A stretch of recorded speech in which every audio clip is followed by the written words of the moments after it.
சேட்டை படம் அப்போது காமெடி சூப்பர் ஸ்டார் டைட்டிலே எனக்கு போட்டுட்டான் படத்தில். நான் லிங்காவில் நடிக்கும்போது ரஜினி சார் கூப்பிட்டு கேட்குறாரு, நீங்கள் காமெடி சூப்பர் ஸ்டாரா அப்படின்னு. நான் ஒன்றும் இல்லை சார், ஆரியா தான் போட்டான்னு. நீங்கள் சொல்லாமலா போட்டிருப்பான் அப்படின்னாரு. சார் சத்தியமாக நான் சொல்ல சார். எங்களுடைய எஸ்டிஆர் அன்னைக்கு தேட்டரில் ஸ்க்ரீனில் எனக்கு கிளாப்ஸ் வரணும் அப்படின்னு எடுத்துக்கிட்ட அந்த அக்கறை ஆகட்டும், அந்த அன்பாகட்டும் இன்னைக்கு வரைக்கும் குறையவே இல்லை.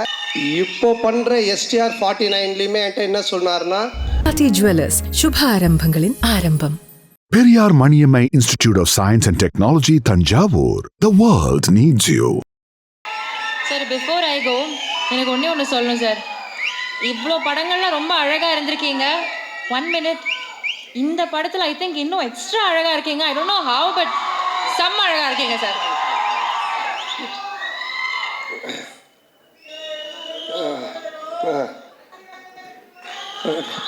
எல்லாருக்கும் வணக்கம். முதல்ல இந்த இங்கே வருகை தந்துள்ள அனைவருக்கும் என்னுடைய மனமார்ந்த நன்றியை தெரிவித்துக்கொண்டு அவங்க எல்லோரும் வருக என்று வரவேற்கிறேன். இந்த படத்தினுடைய எங்களுடைய தில்லுக்கு துட்டு 1, 2 அப்புறம் டிடி ரிட்டர்ன்ஸ் எல்லாத்துக்குமே எங்களுக்கு ஒரு ரைட்டிங்கில் ஸ்கிரிப்டில் ஒரு மிகப்பெரிய ஒரு குருவாக இருந்து உதவி பண்ணியது திரு இந்திரா சவுந்தரராஜன் சார். அவர் இப்போ இங்கே இல்லை, இறந்துட்டாங்க அவர். ஸோ அவருடைய மறைவு மிகப்பெரிய ஒரு இழப்பு எங்களுக்கு. இருந்தாலும் அவருடைய ஆன்மா எங்களுக்கு வாழ்த்து தெரிவித்து எங்களோட இருந்து சப்போர்ட் பண்ணணும்னு நம்புகிறோம். ஸோ அவருக்கு இந்த நேரத்தில் மனமார்ந்த வணக்கத்தை தெரிவித்துக்கொண்டு இந்த நிகழ்ச்சிக்குள்ளே போகலாம். ஃபர்ஸ்ட், இந்த படத்தினுடைய விழாக்கு வருகை தந்துள்ள எங்களுடைய எஸ்டிஆர். ஸோ அவரை பற்றி நான் நிறைய இன்டர்வியூவில் சொல்லியிருக்கேன். அதாவது அவர் இல்லைன்னா இன்றைக்கி நான் இங்கே இல்லை. ஸோ அவர் தான் சினிமாவில் என்னை கொண்டு வந்தது. அதுக்கு முன்னாடியே அவர் படத்தில் நான் வந்துட்டு அட்மாஸ்பியர் நடிச்சிருக்கேன், காதல் அழிவதில்லை படத்தில். அதுக்கப்புறம் அவர் எடுத்து போட்டு பார்த்துட்டு, இது நடுவில் வந்து மூஞ்சல் இவ்வளோ ரியாக்ஷன் கொடுத்துட்டு இருக்குது, நீயும் நானும் கூல் சுரேஷும் தான் நடுவில் போய் டிஸ்டர்ப் பண்ணிகிட்ருப்போம். ஸோ பார்த்துட்டு இது பண்ணார். அதுக்கப்புறம் மன்மதனில் கூப்பிட்டு கொடுத்தாங்க ஃபஸ்ட்டு சான்ஸ். மன்மதனில் ஃபஸ்ட்டு டே ஷூட்டிங் போய் நான் ரெடியாக நின்றுட்டுருக்கேன். அதில் வந்து அவர் அந்த மொட்டை கேரக்டராக உள்ளே வருவார். வந்த உடனே நான் வந்து வாங்கன்னொன்னே இந்த மாதிரி என் பேரை கேட்பார், இங்கே இன்ட்ரடியூஸ் ஆகும், இதுதான் சீன். நான் ரெடியாக இருந்தேன். அப்புறம் அவர் வந்தோன்னு ஒரு சின்ன டிஸ்கஷன் போயிட்டே இருந்துச்சு. நான் டவுட் ஆகிட்டு, என்ன ஏதாவது ஆளுகளை மாற்றுறாங்களா இல்லை என்ன ஆச்சுன்னு தெரியலையே அப்படின்னு போயிட்டு மெதுவாக என்னாச்சு அப்படின்னு சொல்லி கேட்டேன்.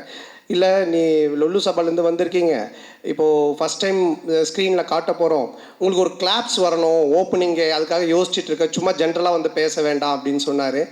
ஆனால் நான் வந்துட்டு எனக்கு கிளாப்ஸாக தேட்டரில் அடிப்பாங்களா அப்படின்னு சொல்லி கேட்டேன். இல்லை லொல்லு சபா டிவியில் ரீச் இருக்குல்ல, கண்டிப்பாக உங்களுக்கு தேட்டரில் கிளாப்ஸ் வரும் அப்படின்னாரு. அப்போ நான் வந்து என்ன பண்ணணும் அப்படின்னு சொல்லி கேட்டேன். சரி ஒன்று பண்ணலாம், நான் வந்தோன்னே உன் பேர் கேட்குறேன், உன் பேர் என்னென்னா, அப்போ தான் வச்சோம் பாபின்னு வச்சோம்.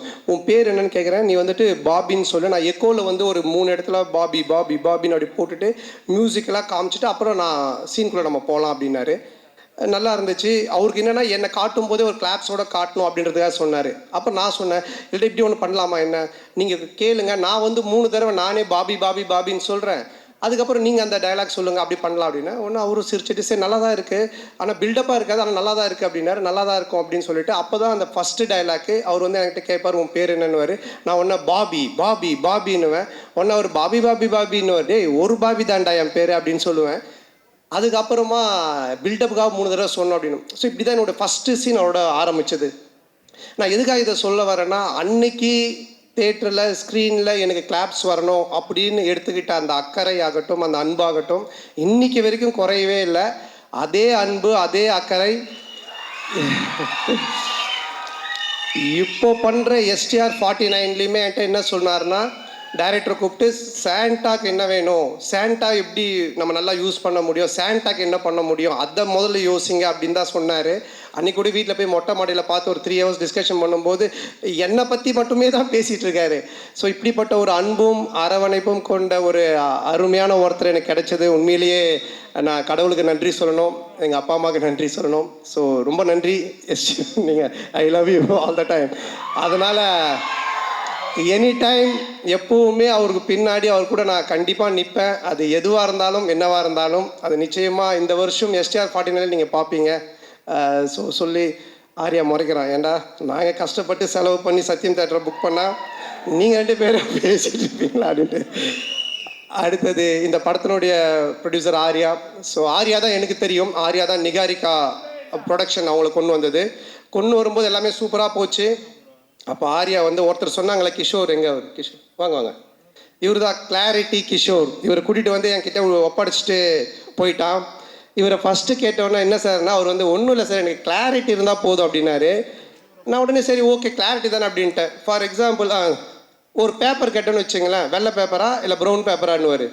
வெள்ளை பேப்பர் கோடு போட்டுதா போடாதா, கோடு போட்டது, இப்படி போட்டதா இப்படி போட்டதா, சரி இப்படி போட்டது, சரி போட்டதுக்கு அப்புறமா உங்களுக்கு A4 ஷீட் வேணுமா சின்னதாக வேணுமா, இப்படியே போயிட்டே இருக்கும் இந்த கிளாரிட்டி. இதுக்கு எண்டே கிடையாது. நான் சொல்லுவேன் சார் நீங்கள் எதனா ஒரு பேப்பர் கொடுங்க நாங்கள் எடுத்துகிட்டு போகிறோம் அப்படின்ட்டு. ஸோ என்னென்னா சினிமாவில் இந்த அளவுக்கு ஒரு கிளாரிட்டியாக நான் ஃபஸ்ட் டைம் ஒர்க் பண்ணது இவர் கூட தான். ஆனால் அது நல்லா இருந்துச்சு. ஏன்னா பிஃபோர் பேப்பரில் நம்ம எல்லாத்தையும் கிளாரிட்டியாக பண்ணதுனால இவ்வளோ பெரிய படத்தை எங்களால் கொஞ்சம் ஈஸியாக எடுக்க முடிஞ்சது. ஸோ அவருக்கு முதல்ல நன்றி, ரொம்ப தேங்க்யூ சார். கிளாரிட்டியாக இருக்கா பேச்சு? ஸோ அதுக்கப்புறமா ஆர்யா என்னுடைய நண்பரில் இந்த உயிர் நண்பன் அப்படின்வாங்களே அந்த மாதிரி. நாங்கள் கல்லூரியின் இல்லை காசு கொடுத்துருக்கான்னு சொல்லி தான் ஆகணும். அதாவது கல்லூரியின் கதை படத்தில் தான் நாங்கள் 2 பேரும் ஃப்ரெண்ட் ஆனோடனே ஃபஸ்ட்டு படத்தில் நல்லா க்ளோஸ் ஆகிட்டோம். அப்போ வந்து படத்துலலாம் பார்த்தீங்கன்னா ஹீரோயினுக்கு ஃப்ரெண்ட்ஸாக பெங்களூர்லேருந்து ரிச் கேர்ள்ஸ் கூட்டின்னு வந்து நடிக்க வைப்பாங்க. அவங்க தான் கூட வருவாங்க ஃப்ரெண்ட்ஸாக. அப்போ எந்த வந்து மன்மதன் ரிலீஸ் ஆகி ஒரு 2 படம் தான் ரிலீஸ் ஆகிருந்துச்சு. பெருசாக எனக்கு தெரியாது வெளியே. ரெண்டாவது அவங்க பெங்களூர்லேருந்து வந்திருக்காங்க. ஆர்யா தான் ஹீரோ. அவன் அறிந்து மரியாமல் நடித்து முடிச்சிருக்கான், ஆனால் ரிலீஸ் ஆகலை. ஸோ நாங்கள்லாம் ஒன்றா தான் உட்காந்து சாப்பிடுவோம். எங்களுக்கு கேரவன் கிடையாது. அப்போது அவங்கெல்லாம் நீங்கள் யாருன்னு என்னை கேட்கும்போது நான் ஆர்யா ஹீரோன்னு தெரியும் இந்த படத்தில். நீங்கள் யாருமே ஒன்று ஆர்யாவில் என்னது இவர் யாருன்னு கேட்டிங்களா, இவர் தான் comedy super star, south India comedy super ஸ்டார்ன்ட்டான். ஆனால் அவங்களாம் is a comedy super star south India, yes Telugu Malayalam Tamil all language is a super ஸ்டார்ன்ட்டான். உடனே அந்த பொண்ணுங்களாம் ஒரு மாதிரி டவுட்டாக என்னை பார்த்தாங்க. பார்த்தோன்னே டக்குன்னு ஆர்யாவில் மச்சான் அவங்க டவுட்டாக பார்க்குறாங்க, டக்குன்னு ஒரு காமெடி பண்ணு அப்படின்னா. டேய் என்னடா சம்மந்தமே இல்லாமல் காமெடி சூப்பர் ஸ்டார்னு இப்போ காமெடி பண்ணுன்ற மச்சா பண்ணு தப்பாயிடும் நீ பண்ணு அப்படின்னா. சரி நானும் எழுந்து அவங்க முன்னாடி சரி பழைய பாட்டுக்கு இப்போ இருக்க ஹீரோஸ்லாம் டான்ஸ் ஆன அப்படின்னா ஆடி காமிச்சிக்கிட்டு இருக்கேன். அவங்க சிரிக்கல, மச்சான் பத்தலை இன்னும் நல்லா பண்ணு அப்படின்னா. இதை தான் நாங்கள் VSOPயில் கூட வச்சுருந்தோம். உடனே கொஞ்ச நேரம் கழிச்சு அவனும் வந்துட்டான் நடிக்கிறதுக்கு. 2 பேரும் சேர்ந்து பயங்கரமாக அவன் ஹீரோயினாக நான் ஹீரோவாக நடிச்செல்லாம் ஆடிட்டு இருக்கோம். அவங்களாம் அப்படியே பார்த்துட்டு இருக்காங்க. இதை டைரக்டரும் ப்ரொடியூசரும் பார்த்துட்டாங்க. 2 பேரும் கூப்பிட்டு என்ன சார் ஒரு ஹீரோ ஒரு காமெடியான்னு அந்த பொண்ணுங்க முன்னாடி போய் டான்ஸ் ஆடினு காமெடி பண்ணிட்டு இருக்கீங்க அப்படின்போது, இல்லை சார் அவனை வந்து ப்ரூவ் பண்ண. நான் சொன்ன மச்சான் என்னை ப்ரூவே பண்ண வேணாம், என்னை விட்டுரு, நான் காமெடினா இல்லாமல் கூட போகிறேன்ட்டு. அதுக்கப்புறமா அந்த காமெடி சூப்பர் ஸ்டார்ன்றது அவன் விடவே இல்லை. சேட்டை படம் அப்போது காமெடி சூப்பர் ஸ்டார் டைட்டிலே எனக்கு போட்டுட்டான் படத்தில். நான் லிங்காவில் நடிக்கும்போது ரஜினி சார் கூப்பிட்டு கேட்குறாரு, நீங்கள் காமெடி சூப்பர் ஸ்டாரா அப்படின்னு. நான் ஒன்றும் இல்லை சார் ஆர்யா தான் போட்டான்னு. நீங்கள் சொல்லாமலா போட்டிருப்பான் அப்படின்னாரு. சார் சத்தியமாக நான் சொல்ல சார், அதாவது என்னை எந்த லெவலில் மாட்டிக்கிட்டு இருக்காண்ணா. ஸோ எங்களோட ஃப்ரெண்ட்ஷிப் அந்த மாதிரி. ஆனால் இதெல்லாம் ஒன்றுமே இல்லை. இப்போ ஒரு மேட்ரு ஒன்று சொல்ல போகிறேன், அதை கேளுங்க. என்னாச்சுன்னா இந்த படம் ஆரம்பிச்சிட்டோம். இந்த மாதிரி ஆனந்த் போய் லைன் சொல்லிட்டான், ஆர்யாவுக்கு பிடிச்சி போச்சு, ஆர்யா சூப்பர் நம்ம பண்ணலாம் அப்படின்னு சொல்லிட்டான். சொல்லி முடிச்சுட்டு 6 மந்த் ஆகிடுச்சு. நான் அதுக்கப்புறம் டிடி ரிட்டர்ன்ஸ் முடிச்சுட்டு வடக்குப்பட்டி ராமசாமி அப்புறம் இங்கே நான் தான் கிங்கெல்லாம் முடிச்சிட்டேன். ஸோ அப்புறம் ஆர்யா வந்தான், அவங்க ஃபுல் ஸ்டோரி சொன்னாங்க. ஆர்யா கேட்டுட்டான். நான் இந்த இன்பிட்வீனில் ஒரு இடம் வாங்கினேன். இடம் வாங்கி வீடு ஒரு பழைய வீட்டோட வாங்கினேன். அந்த வீட்டை வந்து ரெனோவேஷன் பண்ணிவிட்டு அங்கே போயிடலாம் அப்படின்ற ஒரு ஐடியாவில் நான் ரெடி பண்ணிகிட்டு இருக்கேன். எங்கள் அம்மாவும் ஒய்ஃபும் வெள்ளிக்கிழமைனா அந்த வீட்டுக்கு போயிட்டு விளக்கு ஏற்றுவாங்க. ஆல்மோஸ்ட் அந்த வீடு செட் ஆகிடுச்சு, தான் போகிறோம் அப்படின்ட்டு. ஆர்யா கதை கேட்டு முடிச்சுட்டு எங்கடா இருக்க அப்படின்னு சொன்னால், மச்சான் அந்த மாதிரி நான் இந்த ஒரு இடம் வாங்கியிருக்கேன்டா, அங்கே ஒரு வீடு இருக்குது, அது ரெனோவேஷன் பண்ணிட்டு இருக்கேன். சரி அங்கே நான் வந்துடுறேன் அப்படின்ட்டு அங்கே வந்தான். வந்து மச்சான் படம் சூப்பராக இருக்குது, கதை நல்லா நம்ம பண்ணிடலாம், எவ்வளோ செலவுனாலும் பிரச்சனை இல்லை, செம்மையாக பண்ணிடலாம். சரி ஓகே இது நான் இதான் மச்சான் வீடு நான் சொன்னேன்னு பார்த்துட்டு இல்லை, என்னடா வீடு நல்லாவே இல்லையா மச்சான், அவன் உள்ளெல்லாம் போய் பார்த்துட்டுல மச்சான் இந்த வீட்டை இடிச்சிரு அப்படின்ட்டான்.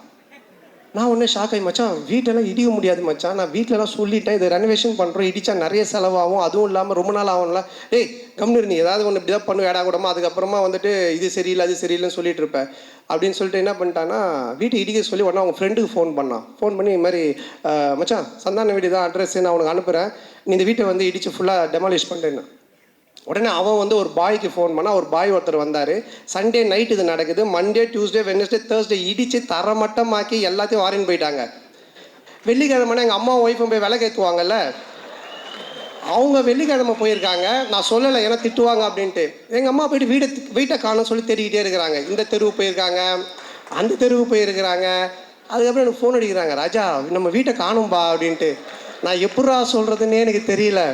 அதுக்கப்புறம் கொஞ்சம் வீட்டுக்கு வரமா நான் சொல்கிற மாட்டேன், வீட்டை காணண்டாரு. இல்லைம்மா நான் வந்து சொல்கிறேம்மான்ட்டு. அம்மாம்மா இல்லைம்மா ஆர்யா வந்தா அன்னைக்கு பார்த்துட்டு வீட்டை இடிச்சிரு, புதுசாக காட்டலாம் நல்லா வரும், நான் சொன்னால் கரெக்டாக இருக்கும்மா அப்படின்னேன். உடனே எங்கள் அம்மா ஷாக்கா, ஏண்டா நீங்கள் 2 பேரும் படத்தில் தானடா அப்படி பண்ணுவீங்க, நிஜ வாழ்க்கையில் மாடா பண்ணுவீங்க, ஒரு வீட்டை இடிச்சிட்டு கிரவுண்டாக வச்சிருக்கீங்க. ஸோ இந்த லெவல் நாங்கள் 2 பேரும் ஃப்ரெண்ட்ஷிப்பு. ஆனால் என்னென்னா இதில் ஒரு விஷயம் நான் சொல்கிறது, 2 பேருமே இது வரைக்கும் அந்த கல்லூரியின் கதையிலேருந்து இன்றைக்கி வரைக்கும் பயந்ததே கிடையாது. சினிமாவில் இப்படி பண்ணலாம், அப்படி செய்யலாம், அப்படி செய்யலாம் பயந்ததே கிடையாது. எதுவாக இருந்தாலும் தைரியமாக பண்ணுவோம். ஐயோ அது அப்படி ஆகிடுமோ, ஐயோ இப்படி ஆகிடுமோ, இப்படி பண்ணால் அப்படி ஆகிடுமோ அப்படின்ற பயம் எங்களுக்கு கிடையவே கிடையாது. வாழ்கிற வரைக்கும் ஜாலியாக வாழ்வோம், நல்லபடியாக வாழ்வோம், என்ன வருதோ பார்ப்போம், ஃபேஸ் பண்ணுவோம், அப்படியே போயிட்டே இருப்போம். அந்த ஒரு எனர்ஜி தான் இன்றைக்கி வரைக்கும் ஆர்யாவை இங்கே ஒரு இந்த இடத்துல கொண்டு வந்து ப்ரொடியூசராக நிற்க வச்சிருக்கு, என்னையும் ஒரு படம் பண்ணி போயிட்டுருக்க ஒரு இடத்துல வச்சிருக்கு. ஸோ நாங்கள் 2 பேரும் பயந்ததே கிடையாது. இந்த படம் நீங்கள் சொன்ன மாதிரி, ஆர்யா சொன்ன மாதிரி என்னுடைய பிரச்சனையை தீர்த்து படத்தை பண்ணுறதெல்லாம் வந்துட்டு வேறு யாருனா இருந்தாங்கன்னா என் வீட்டு வாசலே தான் படுத்திட்டு இருந்திருப்பாங்க. ஸோ அந்த அளவுக்கு, ஏன்னா ஆர்யா சொன்னது, நீ இந்த படம் பண்ணி முடிக்கிற வரைக்கும் வேறு படம் கமிட் ஆகாத, ஃப்ரீயாக பண்ணு, உன் பிரச்சனை எல்லாத்தையும் நான் பார்த்துக்கிறேன், உன் வேலை படத்தை ஜெயிக்கிறது மட்டும்தான் அப்படின்னு சொன்னால் அதுக்காக இறங்கி இந்த படத்தில் வேலை செஞ்சுருக்கேன். நிச்சயமாக இந்த படம் மிகப்பெரிய ஒரு வெற்றி படமாக ஆர்யாவுக்கு நான் திருப்பி தருவேன். மிகப்பெரிய வெற்றி படமாக இது இருக்கும். இந்த படத்தினுடைய இயக்குனர் ஆனந்த், பிரேமானந்த்.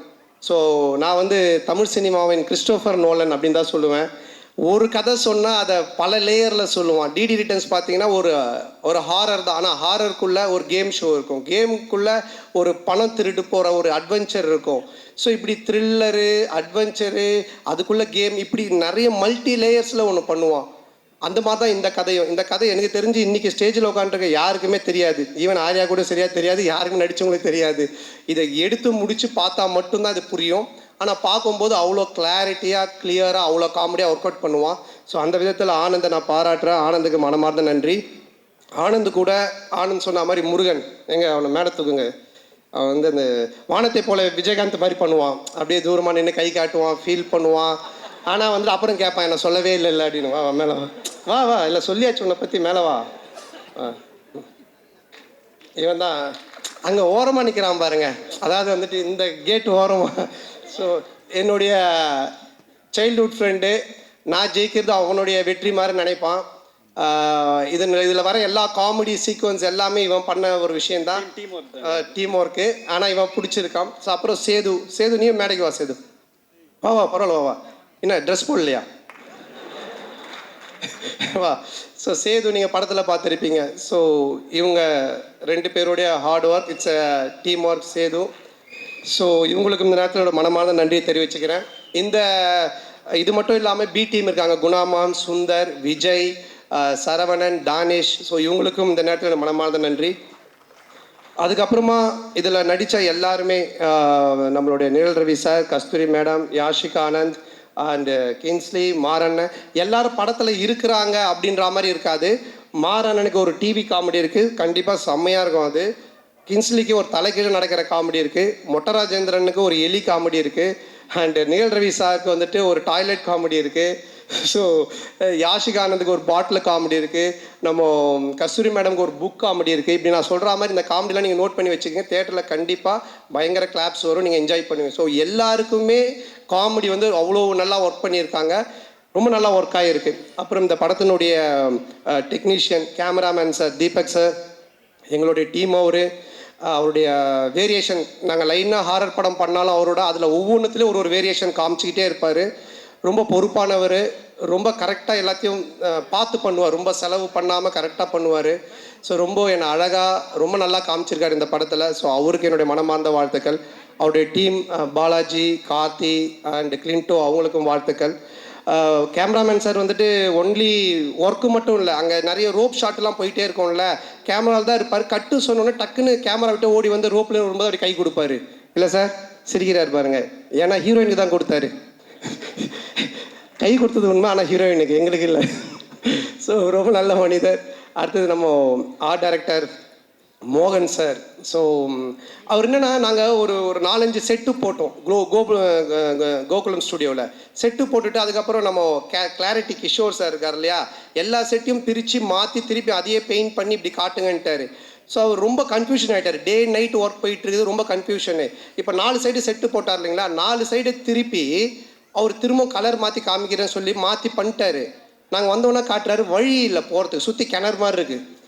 என்னடா இது எப்படி சார் இப்படி போகிறதுனா, ஏணி போட்டு ஏறி உள்ளே போய் பார்த்துட்டு திருப்பி ஏணி போட்டு ஏறி வெளியே வந்துடுங்க, அதுக்கப்புறம் நமக்கு எங்கே வழி வேணுமோ நம்ம வச்சுக்கலாம் அப்படின்ற லெவலில் ஒர்க் பண்ணார். ஏன்னா நாங்கள் காமெடி செட்டுக்குள்ளே பண்ணும்பொழுது இதை மாற்றுங்க அதை மாற்றுங்க, இதை இடிங்க அப்படின்னுவோம்.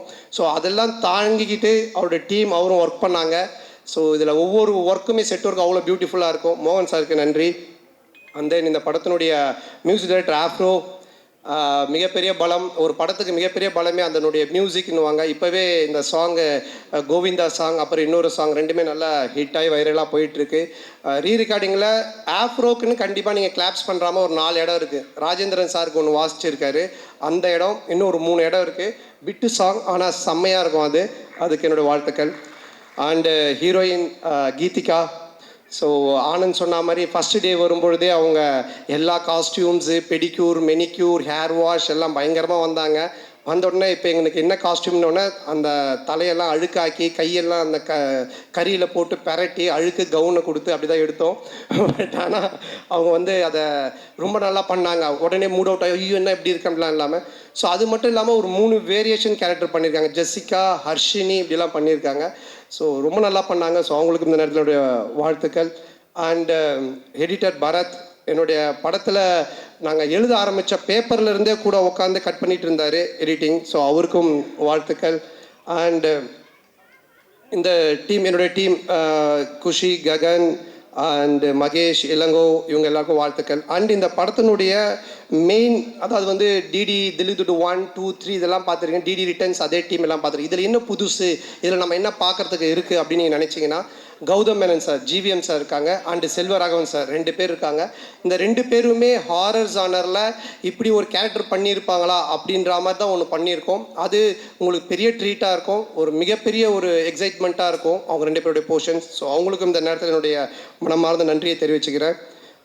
And then stunt master Selva and Hari master அவர்களுக்கும், டிசைனர் தினேஷ் அண்ட் எல்லாருக்குமே இந்த நேரத்தில் என்னுடைய மனமார்ந்த நன்றி தெரிவிச்சுக்கிறேன். அப்புறம் இந்த படத்தை ரிலீஸ் பண்ணக்கூடிய சண்பகமூர்த்தி சார் அண்ட் ராஜா அவர்களுக்கும் என்னுடைய நன்றி.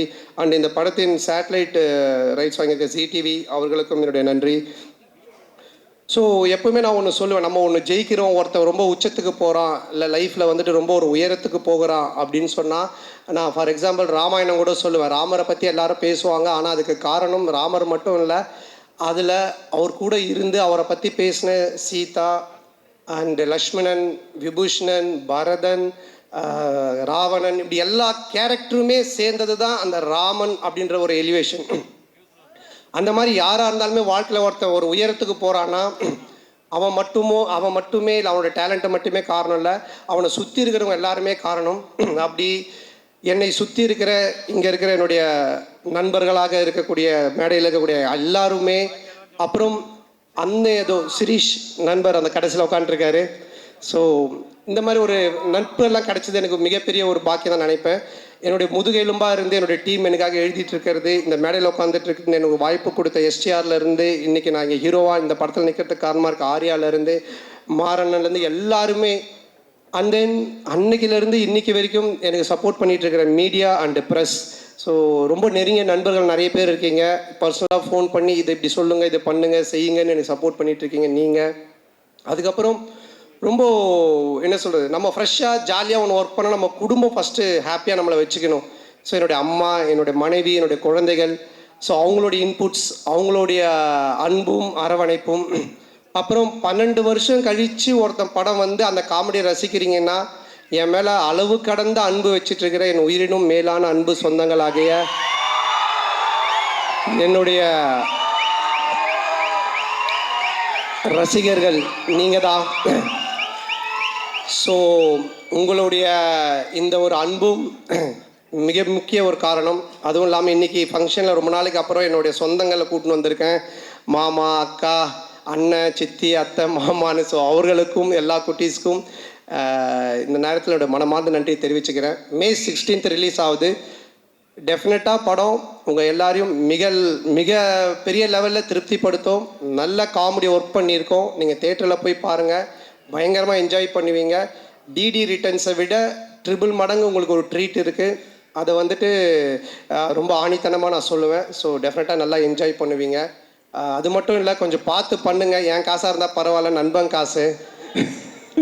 ஸோ அதனால் இந்த வாய்ப்புக்கு நன்றி கூறி, மற்றும் வேறு யார், நம்ம மதன் டீம், மதன் அண்ட் பரத், என்னோட டீம் ப்ரொடக்ஷன் டீம் பார்த்துக்கிற Bharath, Kishore and Dev and Krishna, Jai, so அவங்களுக்கும் இப்படி எல்லாரும், மற்ற யார் பேர்லாம் நான் விட்டுருக்கேன்னு தெரியல, எல்லாருக்கும் ஸோ எல்லாருக்கும் என்னுடைய மனமார்ந்த நன்றி தெரிவித்து விடைபெறுகிறேன். மே 16th மறக்காமல் தேட்டரில் போய் பாருங்கள். நல்ல படம், பயங்கரமாக என்ஜாய் பண்ணுவீங்க. ஃபேமிலியோட குழந்தையோட பாருங்கள். குழந்தைங்களுக்கு தான் மெயினாக நிறைய சீக்வன்ஸ் ஒர்க் பண்ணியிருக்கோம். பயங்கரமாக என்ஜாய் பண்ணுவீங்க. தேங்க்யூ, தேங்க்ஸ், நன்றி.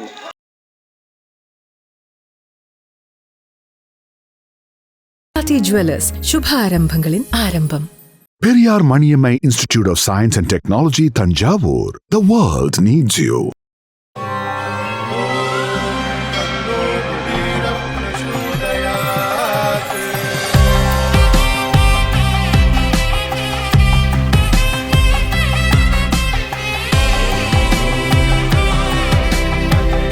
இந்த அக்ஷய திருதியில என் ஆத்மார்த்தமான ஆஃபர். உங்க லலிதாவோட ஏற்கனவே கம்மி சேதாரத்துல 1 இல்ல, இன்னும் 2%, 3% கம்மி. வைர நகை கேரட்டுக்கு 6000 ரூபாய் கம்மி.